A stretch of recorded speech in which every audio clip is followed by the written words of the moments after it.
تو حضور جب مسکرائے، حضرت حلیمہ فرماتی ہیں کہ جب حضور مسکرائے، حضور کے رخ کے چہرے کے جو لب تھے نا، لبوں کو جب حضور نے کھولا تو ان کے اندر سے نور نکلا، اور میں نے اٹھا کے سینے سے لگایا۔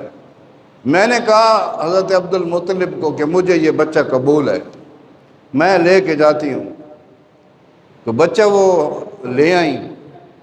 اب حضرت حلیمہ فرماتی ہیں کہ جب ہم اپنی سواری کے پاس آئے نا، تو بچہ تو میں نے اٹھایا ہوا تھا، میرا خاوند آگے بیٹھا ہوا تھا۔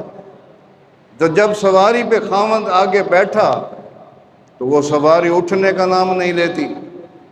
میں نے بڑا اس کو ایڑیاں ماری، تھپڑ مارے، وہ نہیں اٹھ رہی تھی۔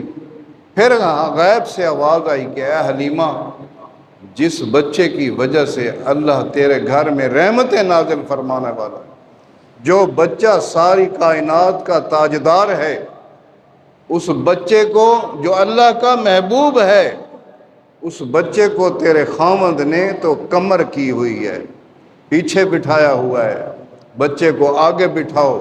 بچے کو جب آگے بٹھایا تو سواری چھلانگ مار کے اٹھی، اور وہ سواری کتابوں میں لکھا کہ کم از کم کافی کلومیٹر، کافی سفر وہ دائیاں کر چکی تھیں جو بچے لے کے گئی تھی۔